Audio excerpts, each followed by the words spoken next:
In the late 1800s, American streets were filled with horses, not cars. But inventors in Massachusetts and New Hampshire had another idea. They built strange, noisy machines powered by steam. These early cars were slow to start, but once heated up, they could outrun a horse. People laughed at them. They called them rolling kettles. But a few saw danger and opportunity. Steam meant no more feed for horses. It meant faster delivery of goods, yet the technology was risky. Boilers could explode. So town councils began passing laws to limit the speed of these cars to just 8 miles per hour. But inventors like Francis and Freeland Stanley refused to stop. They tested their steam cars on public roads. And sometimes they even outran the local sheriffs. Steam was the future, they claimed. But deep in Detroit, another force was rising, one that would crush steam forever. A young engineer had a vision of cars for every American, built faster and cheaper than anyone imagined. The race for the American road had begun, and no one knew then how fierce and dangerous it would become. For more stories of innovation and ingenuity, stay tuned. Know that by the early 1900s, steam was under attack. In Detroit, Michigan, gasoline engines were roaring to life. Ransom Olds had already built the curved dash Oldsmobile, but a man named Henry Ford had bigger plans. Ford's idea was dangerous to his competitors' mass production. His moving assembly line in 1913 cut car building time from 12 hours to 90 minutes. That speed destroyed steam's chances. Gasoline cars were cheaper, easier to start, and could run longer without stopping for water. Sales exploded. America's streets began to change. Gas stations popped up across the states. Mechanics who once fixed wagons learned to work on engines. By 1915, steam cars were fading into history. Ford's Model T was everywhere, from the farmlands of Kansas to the busy streets of New York. But with gasoline came a new problem: danger on the road. Traffic laws were few and cars were fast. Accidents rose. Newspapers printed bloody headlines. Critics demanded safety measures. Ford didn't care. His mission was speed and numbers. Every new Model T sold was a nail in steam's coffin. America was hooked on gasoline, but in the shadows, trouble for Ford's empire was already forming. By the 1920s, America's roads were crowded with gasoline cars. Detroit ruled the auto world, but success attracted rivals. General Motors, led by Alfred Sloan, saw Ford's weakness, its lack of variety. Ford only offered the Model T in black. GM launched cars in colors with style and yearly upgrades. Customers switched. The competition turned fierce. Billboards battled for drivers' attention. Car prices dropped. Features improved. But the race for dominance had a cost. Companies pushed production so hard that safety was ignored. Brakes failed. Tires burst. Roads built for wagons crumbled under the weight of heavy traffic. Meanwhile, organized crime found a new tool: fast getaway cars. Bootleggers in the Prohibition era used souped-up vehicles to outrun the police. Ford and GM unintentionally fueled this underground war. Police departments scrambled to upgrade their fleets just to keep up. Newspapers called it the motorized arms race. Each new model was faster, stronger, and deadlier. By the end of the decade, America's love affair with cars had turned into an obsession. Everyone wanted one. Everyone needed one. And as highways stretched further, the next chapter in America's wild car history began. One that would connect the entire country in ways no one had imagined. Are you ready to go on an epic road trip? Well, hop in your car and get ready to roll, because we gonna take you on a wild ride through the history of Route 66. In 1926, the U.S. government approved a road unlike any other, a road that would stretch from Chicago, Illinois to Santa Monica, California, nearly 2,500 miles of open freedom. For the first time, a single highway connected the Midwest to the Pacific coast. Car companies went wild. Gas stations, motels, and diners popped up overnight. Families packed their cars and headed west in search of jobs during the Great Depression. And truckers moved goods faster than trains in certain regions. But danger lurked around every corner. Long stretches of the highway were poorly lit and barely paved. Breakdowns left drivers stranded for hours, sometimes days. Criminal gangs learned to target travelers far from help. Police patrols were limited and speed limits were rarely enforced. Yet the thrill of the open road kept Americans coming back for more. Route 66 became an icon, a symbol of hope and danger. Car makers knew one thing. The more Americans traveled, the more cars they would buy. And in the shadows of this booming road culture, a new kind of competition was brewing, a competition fueled by raw speed. So buckle up and get ready to learn about the fastest cars on Route 66, because when you mix speed, cars in an open road, you get the ultimate test of automotive engineering. Don't miss this epic showdown.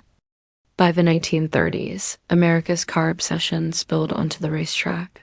From the Indianapolis 500 in Indiana to the dusty dirt tracks in the South, speed became the ultimate measure of power.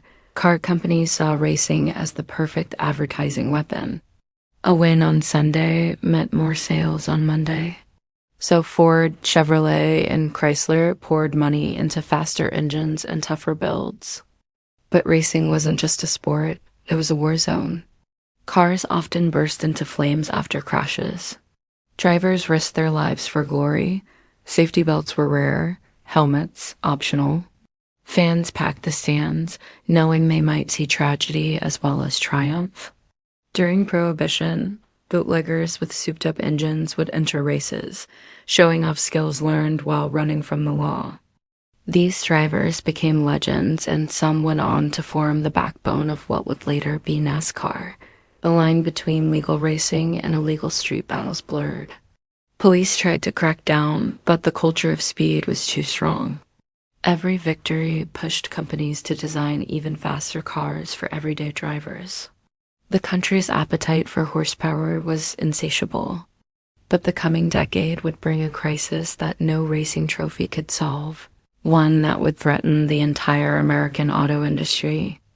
By the early 1970s, American car culture was at its peak. But then in 1973, everything changed. A political conflict in the Middle East caused the OPEC oil embargo. Gas prices quadrupled and long lines formed at gas stations. The American dream was now a nightmare. The big, gas-guzzling American cars suddenly became a burden. People panicked. For the first time in decades, Americans questioned their love affair with horsepower. That's when the Japanese automakers moved in. Toyota, Honda, and Datsun shipped small, fuel-efficient cars to the U.S. They were cheap, reliable, and they sipped fuel instead of guzzling it. Detroit's giants, Ford, GM, and Chrysler, were caught off guard. They scrambled to design smaller cars, but their rushed efforts often failed. Quality dropped. Recalls made headlines, and American pride in the auto industry took a major hit. The oil crisis didn't just change cars. It changed the way Americans thought about driving. Speed still mattered, but efficiency was now part of the race. And in the middle of this shift, a new battle for dominance began, which would eventually lead to the legendary muscle car wars. Even after the oil crisis, Detroit wasn't ready to give up the muscle car era. By the late 1970s, a new generation of muscle cars had arrived. Chevrolet's Camaro Z28, Pontiac's Firebird Trans AM, and Ford's Mustang Cobra II were ready to rumble. Each one promised more power, sharper styling, and better handling than the last.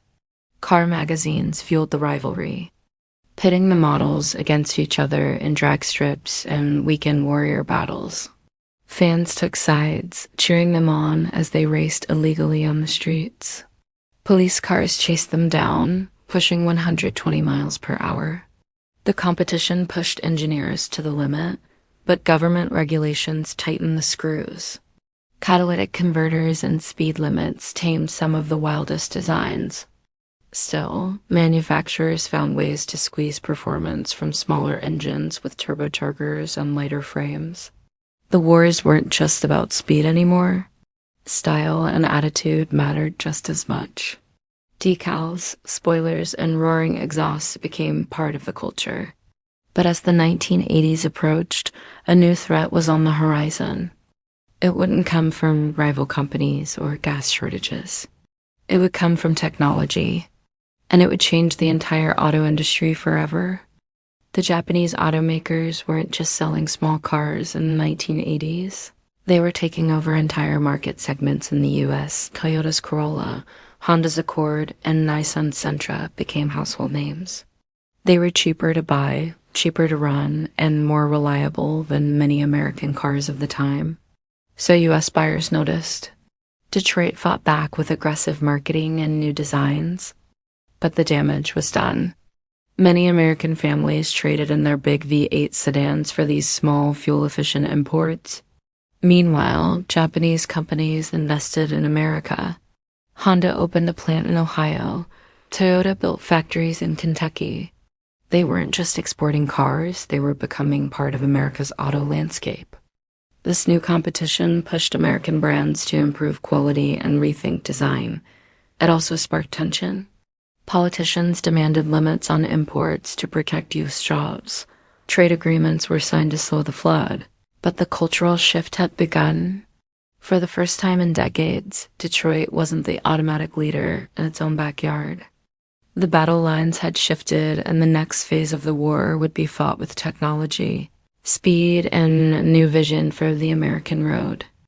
By the 1990s, cars were no longer just metal, rubber, and horsepower. They were becoming computers on wheels. Electronic fuel injection replaced carburetors, making them more efficient and reliable. Anti-lock braking systems became standard, giving drivers more control in emergencies. And airbags went from luxury to life-saving. Automakers realized that technology could sell cars just as much as raw speed could. Detroit invested heavily, but Japanese and European brands stayed ahead. Lexus, Acura, and BMW pushed luxury tech, while Toyota shocked the world with the Prius. The first mass-produced hybrid in the US in 2000. Americans fell in love with the idea of a car that could run on both gas and electricity. And soon, GPS navigation systems replaced paper maps, changing the way people traveled forever. But with all this new tech came new problems. Repairs became more expensive, and hackers started finding ways to breach car systems. The auto industry had entered a new era, one where the race wasn't just about reaching the finish line first, but who could control the future of mobility. And just over the horizon, a company from California was preparing to rewrite the rules entirely. The year is 2004. You're in Detroit. An all-electric car in America? Yeah, that sounds impossible. Sure, there had been attempts, but they were always slow, short-range, and ugly. Then in 2008, Tesla Motors changed everything. Their first car, the Roadster, could go over 200 miles on a single charge and hit 60 in under 4 seconds. Critics called it a stunt, but buyers lined up. Soon the Model S arrived. It proved that electric cars could not only compete with, but beat gasoline luxury sedans. Charging stations started popping up across the US, and Detroit scrambled to respond. GM launched the Chevy Volt, a hybrid, and later the all-electric Bolt. Ford and Chrysler followed with electric prototypes. But by then, Tesla had already won. They showed that an electric car could be fast, stylish, and practical. And investors poured money into the company, betting on a future without gasoline. Traditional automakers realized they weren't just racing each other anymore. They were in a whole new race against Tesla. This wasn't about horsepower alone. It was about software, batteries, and energy. And for the first time since the age of steam, the rules of the American road were being rewritten. The year is 2023. You're watching this on your phone? By the 2010s, the electric car battle was heating up. But another shockwave was about to hit the US auto industry. Self-driving technology. Google's Waymo began testing autonomous cars on American roads, logging thousands of miles without a driver touching the wheel. Tesla pushed its autopilot system, promising a future where cars could navigate highways on their own. Silicon Valley joined Detroit as a major player in the car world. Tech companies claimed they could make driving safer by removing human error, but Americans were split. Some saw freedom, commuting without stress, fewer crashes, more time to relax. Others saw danger, machines making life or death decisions, hackers taking control, and the loss of the driving experience. The first accidents involving self-driving systems made headlines, sparking lawsuits and investigations. Regulations lagged behind technology, leaving a legal gray area. Still, billions were invested. Uber and Lyft tested autonomous ride services. Startups in Arizona, Nevada, and California raced to perfect the tech. The auto industry was no longer just about selling cars. It was about selling mobility. And as the lines blurred between car makers and tech giants, the question shifted from who builds the fastest car to who controls the future of transportation. The late 2000s and early 2010s were a tough time for America's auto giants. The 2008 financial crisis nearly crushed the industry. GM and Chrysler filed for bankruptcy. Ford had to make some really tough decisions. Factories shut down, workers were laid off, and dealerships closed across the country. For the first time, it seemed like Detroit might actually fall. But the US government stepped in with massive bailout loans. GM and Chrysler restructured, shedding brands and focusing on profitable models. Slowly but surely, the comeback began. Ford's F-150 truck dominated sales. GM's Chevy Silverado fought for the top spot. Jeep's SUV lineup surged in popularity. And by the mid-2010s, Detroit was back in the game. But now they face stronger competition than ever before. Electric cars, foreign brands, and tech companies are still closing in on their market share. The fight for America's roads is far from over. Now check out this video for more. By the late 2010s, the US car market was a battlefield with no clear winner. On one corner, you had Detroit's big three, Ford, GM, and Chrysler, now known as Stellantis. They dominated the market with cheap, reliable cars and trucks. But they were under pressure from every direction. On the other side, you had Tesla, Toyota, and Honda. They held their ground with electric, hybrid, and fuel-efficient vehicles. Then there were the European brands like BMW, Mercedes, and Audi, who pushed luxury and performance to the limit. And they were all fighting for customers with newer, cooler cars, while legacy brands struggled to stay relevant. At the same time, startups in California and Texas promised radical designs and new battery technology. The competition wasn't just about building cars anymore. It was about building ecosystems. Charging networks, software updates, and ride-sharing platforms became part of the fight. Ford electrified its best-selling F-150 pickup with the Lightning. GM pledged to go all-electric by 2035. Jeep launched hybrid SUVs to keep its off-road image alive. Younger buyers cared less about brand heritage and more about tech features, efficiency, and environmental impact. Social media amplified every win and every failure instantly. One viral video could boost a model's sales or destroy its reputation. The stakes were higher than ever, and the players knew it. The history of used cars had always been wild, but this new era was faster, louder, and riskier than anything that came before. As the 2020s began, climate change took center stage in America's auto debate. Governments set stricter emissions targets, and some states, like California, even planned to ban new gasoline car sales by 2035. Automakers had no choice but to adapt. Ford, GM, and Chrysler announced massive investments in electric and hybrid models. Tesla pushed battery range further, while Rivian and Lucid entered the scene with sleek, powerful EVs. Charging stations multiplied along highways, in grocery store parking lots, and even in rural towns, but the shift wasn't smooth. Battery shortages slowed production, and prices for electric cars stayed high, keeping them out of reach for many. Critics warned about the environmental cost of mining lithium for batteries, but supporters argued it was still cleaner than burning gasoline forever.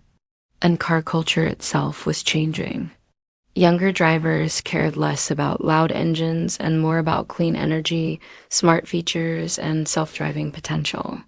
The roar of V8 South began fading from American roads, replaced by the silent surge of electric motors. But as history had shown, every change brought both opportunity and danger, and the final chapter in America's car story was still unwritten. The future of cars in America is a race, and no one has won yet. Electric vehicles are growing fast, but gas-powered trucks and SUVs still dominate sales. Self-driving tech promises freedom, yet most Americans still grip the wheel themselves. New players like Rivian, Lucid, and Canoo challenge the old guard while Tesla fights to keep its lead. Meanwhile, Ford, GM, and Jeep push bold electric launches, betting big on a future without gasoline, but uncertainty looms. Will the charging network be ready for millions of EVs? Will battery technology get cheaper and cleaner? And will Americans accept a world where cars are more software than steel? History suggests the road ahead will be unpredictable. Every era from steam engines to muscle cars, from Route 66 to autopilot, has been shaped by both innovation and crisis. What's certain is that America's love affair with cars isn't ending, it's evolving. The next chapter could bring flying taxis, solar-powered trucks, or vehicles that never need a driver. One thing is clear, whether powered by gas, batteries, or something we haven't invented yet, the American road will always lead to the next adventure, and the race, it never really ends.